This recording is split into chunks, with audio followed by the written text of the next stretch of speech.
Good morning বন্ধুরা। আজকে কাঁচকলার এই বিভিন্ন রকম রেসিপি বানানোর জন্য আমাদের মেয়েদেরকে অনেক রকম সমস্যার সম্মুখীন হতে হয়। সেই সমস্যাগুলো আজকে তোমাদেরকে দেখাবো কিভাবে দূর করা যায়। কাঁচকলাটাকে প্রথমে অবশ্যই বেশ 45 মিনিট মতো নুন জলে আস্ত কাঁচকলাকে ভিজিয়ে রাখতে হবে। বোঁটা কেটে ভিজিয়ে রাখতে পারো বা বোঁটা শুদ্ধ ভিজিয়ে রাখতে পারো। তারপরে কাটার নিয়মটা অবশ্যই তোমাদের জানার দরকার। কাটার নিয়মটা যদি না জানা হয়, অনেক সময় কাটার নিয়মের জন্য কিন্তু কাঁচকলার তরকারিগুলো দেখতে বিচ্ছিরি হয়ে যায়। মানে তখন সেই তরকারি লোকের পাতে বা আমাদের প্রিয়জনদের পাতে দিতে নিজেদেরই বিরক্ত লাগে, নিজেরাও খেতে খারাপ লাগে। কাঁচকলাগুলোকে দুভাগ করে নিয়ে সেগুলোকে শিরা বরাবর দেখলে তোমরা আমি ওইভাবে কেটে নিলাম। আর শিরা বরাবর যখনই কাটবো তখনই বাকি সবটা আপনা আপনি ছাড়িয়ে আসবে। কাঁচকলা কিন্তু ঠিক এইভাবেই কাটার নিয়ম এবং কাটতেও হয়। আমি কিন্তু বাড়িতে ঠিক এইভাবেই কাটি। কাঁচকলাগুলো কেটে নিয়ে এইবার ওই যে নুন জলটা রয়েছে সেই নুন জলেই কিন্তু আমি আবার বেশ 20-25 মিনিট মতো ভিজিয়ে রাখবো। ভিজিয়ে রেখে নিয়ে এইবার ওগুলোকে তুলে জলটা ফেলে দিয়ে ভালো করে ধুয়ে নিতে হবে, কিন্তু বারবার জলটা দিয়ে এইবার পরিষ্কার করে ধুয়ে নিয়ে ওতে দিয়ে দিলাম অনেকটা হলুদটা মাখিয়ে বেশ খানিকক্ষণ, বেশ 15 মিনিট মতো আমি রেখে দিলাম। তারপরে আবার জল দিলাম, জল দিয়ে আবার কষলে ধুয়ে নিয়ে এইবার আমি এটাকে রান্নার রেসিপি হিসেবে ব্যবহার করব।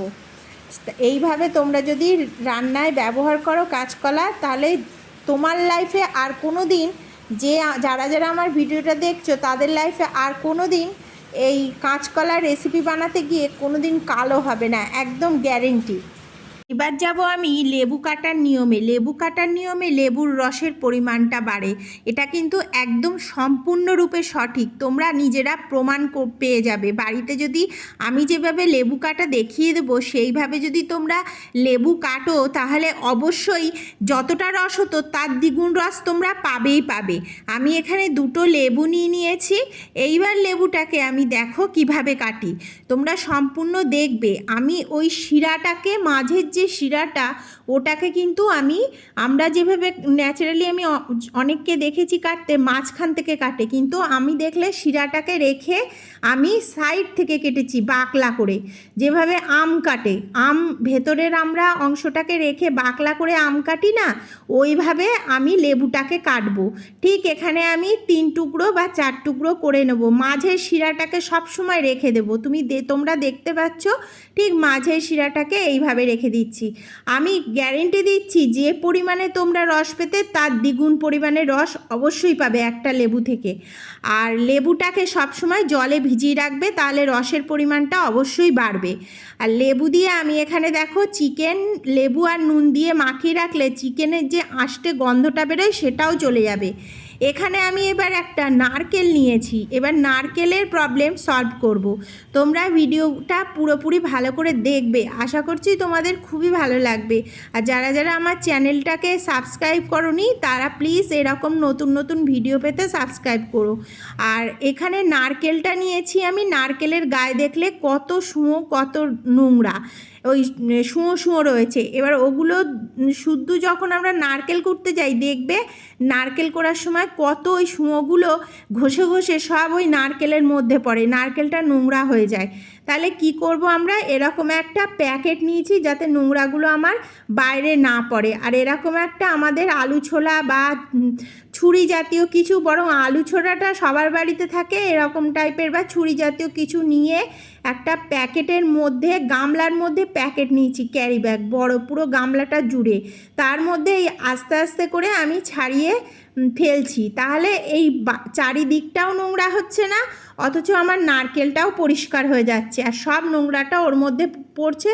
ওইটা শুদ্ধ আমি পরে বাইরে গিয়ে ঝেড়ে ফেলে দেবো। আমার ঘরবাড়িও নোংরা হলো না, আমার কাজটাও হয়ে গেল সহজে। তাহলে তোমাদের কেমন লাগলো এই টিপসটা অবশ্যই বলো কমেন্টস করে। এইবার তোমরা দেখো নারকেলটা কত পরিষ্কার হয়েছে, ঘষার পরে গাটা পরিষ্কার হয়ে গেছে একদম। এইবার এই নারকেলটাকে যদি আমি কুড়ি, তলার নারকেল যেটা পড়বে তলায় একটুও নোংরা পড়বে না, সব নোংরা দেখো এই গামলাটার প্যাকেটটার মধ্যে পড়েছে। এইটা আমি এক জায়গায় করে এটাকে আমি বাইরে ফেলে দেবো, বা প্যাকেটটাকে ঝেড়ে ফেলে দিয়ে আসলেও মিটে যাবে। আর একটুও বাইরে চারিদিকটা আমার নোংরা হলো না, কত সুন্দরভাবে পরিষ্কারও হয়ে গেল নারকেলটা। এইভাবে ছোট ছোট টিপসগুলোকে শিখে নিয়ে তোমরা নিজেদের ঘরবাড়িগুলোকে খুব ভালোভাবে পরিষ্কার পরিচ্ছন্ন করে রাখতে পারো। এইবার আমি পরের টিপসে চলে যাব। একটুখানি এই গামলায় আমি অল্প করে জল নিয়ে নেব। দেখো, জল নিয়ে এইবার আমি কি করি, নারকেলটাকে নিয়ে আমি এতে ভালো করে গাটা পরিষ্কার করে ধুয়ে নেব। এবার ধুয়ে নিলে কি হবে, এই যে গুঁড়ো গুঁড়োগুলো একটু আধটু যা লেগে আছে সেটা পরিষ্কার হয়ে যাবে। এরপরে নারকেলটা যদি আমি কুড়তে যাই, একটুও আমার নোংরা ওই নারকেল কোড়ার মধ্যে পড়বে না। তাহলে এই টিপসটা তোমরা সম্পূর্ণ বুঝে নিলে।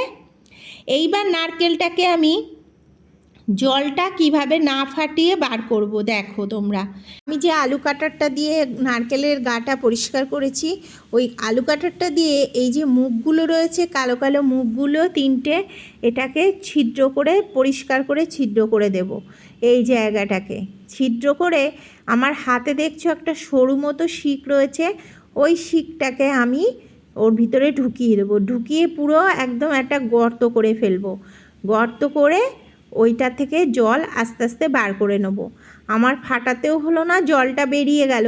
এইবার যদি মনে করো তোমরা যে এই নারকেলটাকে আজকে খাবে না, কালকে খাবে কি পরশু খাবে, এইভাবে ফ্রিজে রেখে দেবে, জলটা খেয়ে ফেলবে। আর এইভাবে ফ্রিজে রেখে দেবে, দেখবে 2-4 দিন থেকে যাবে। তারপরে বার করে অবশ্যই নারকেলটাকে কুড়ে ফেলতে পারো ফাটিয়ে। এইবার আমি শিকটা দিয়ে ঢুকিয়ে গর্তগুলোকে খুব বড় করে নেব। গর্তগুলোকে দেখো ঢুকে যাচ্ছে সহজেই। এইবার পরিষ্কার করে একটা গর্ত করে নেব, তিন শিক ঢুকিয়ে গর্ত করে নিয়ে এবার আমি জলটাকে আস্তে আস্তে ঢেলে ফেলবো ওই বাটিটাতে। দেখো তোমরা, জলটা বেরিয়েছে, কতটা জল বেরিয়ে গেছে অলরেডি, আর কি সুন্দরভাবে জলটা বেরোচ্ছে। এইভাবে তোমরা বাড়িতে করেও নিতে পারো। দেখো কতটা জল বেরিয়ে গেছে, প্রায় বেশিটাই জল বেরিয়ে গেছে নারকেল থেকে। নারকেল ফাটানো ছাড়াও এই টেকনিকেও তোমরা জল বাইরে বার করে নিতে পারো। ধরো ভাবছো নারকেলটা আজকে কুড়বে না বা ব্যবহার করবে না, তাহলে এইভাবে জলটা বার করে নিয়ে নারকেলটাকে ফ্রিজে রেখে দিতে পারো, পরে ব্যবহার করতে পারো। আর নেই, সব জল আমার বেরিয়ে গেছে। দেখো, আমি কিন্তু নারকেলটা আজকে ব্যবহার করব বলে দা দিয়ে কেটে ফেলছি, সমান করে পুরোপুরি দা দিয়ে কেটে ফেললাম। দেখো নারকেলটা। এইবার আমি নারকেল কোড়াটা তোমাদের দেখিয়ে দেবো। একটুও নোংরা পড়বে না, একটুও নোংরা হবে না, নারকেলটা কত সুন্দরভাবে কোড়াও হয়ে যাবে। নারকেলটাকে আমি আর একটু জল দিয়ে ধুয়ে নেব, পরিষ্কার করে ধুয়ে নিয়ে এইবার আমি নারকেলটা কুড়বো। নারকেলটা কোড়ার জন্য আমি এরকম একটা প্লাস্টিকের প্যাকেট নিয়েছি। কাপড়ের আনা হয়, জামা কাপড় আনা হয় যে প্যাকেট, আমি ধুয়ে রেখেছিলাম, ওইটাকে নিয়েছি। এইবার এইটাতে আমি নারকেলটা কুড়বো। খবরের কাগজ নিলে অনেক সময় খবরের কাগজটা ভিজে যায়, যেহেতু নারকেলটা জল জল মতো ভিজে যায়। এমনি তোমরা কুলোতে কুড়তে পারো। থালা নিয়ে কুড়তে গেলে কিন্তু সেক্ষেত্রে পড়ে যায় চারিদিকে, থালার কোনায় পড়ে, নিচে পড়ে যায়। ওই জন্য এরকম একটা প্লাস্টিকের প্যাকেট নিলে সব থেকে সুবিধা হয়।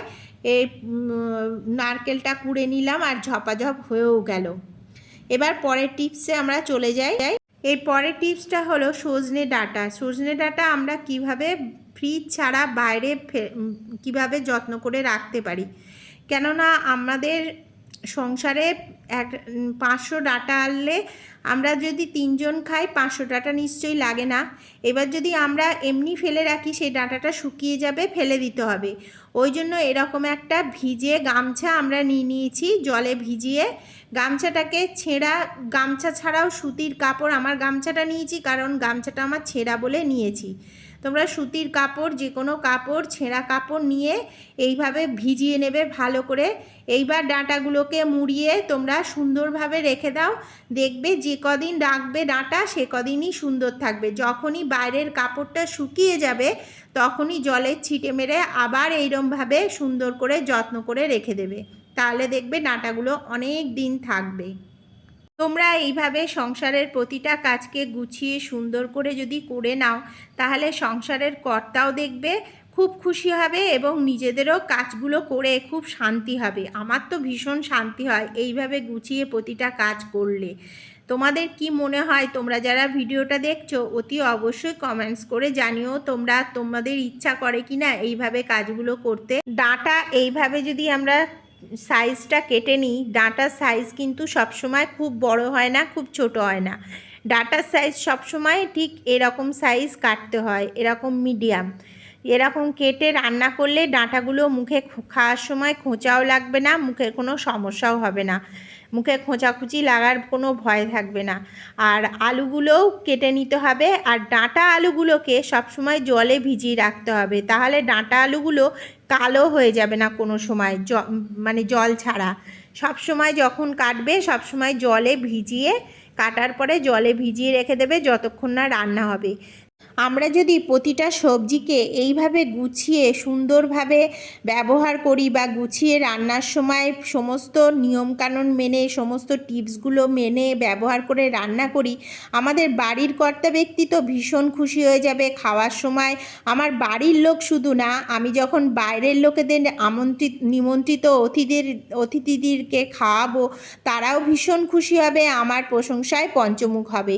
তাহলে সব গৃহিণীই চায় এইভাবে তার প্রশংসা সবাই করুক। আজকের এবার আমি চলে যাব টমেটোর টিপসে। টমেটো আমি সবসময় কেটে নিয়ে তরকারিতে দেওয়ার আগে বা চাটনি করার আগে আমি সমস্ত 4 টুকরো করে নিয়ে টমেটোগুলোকে ভালো করে জলের তলায় ফেলে দানাগুলোকে একটাও রাখি না, দানাগুলোকে সব বার করে ফেলে দিই। দানাগুলো থাকলে কিন্তু এক তো মুখে পড়লে বিচ্ছিরি একটা স্বাদ আসে, তিতকুটে ভাব আছে, আর দ্বিতীয়ত চাটনিতে যদি এই দানা শুদ্ধ করা হয় না, সেই চাটনিটা দেখতে বিচ্ছিরি হয়ে যায়, সেই চাটনিটা লোকের পাতে দিতে আমাদের খারাপ লাগে।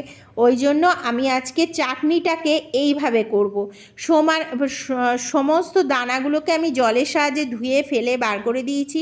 মিক্সিং জারে টমেটোটাকে নিয়ে তার মধ্যে 1 চির আদা কুচিয়ে দিয়েছি। এইভাবে পেস্ট করে যদি একবার চাটনিটা করে বাড়িতে খাও, তার স্বাদ অসাধারণ টেস্ট হয় আর অসাধারণ খেতে হয়।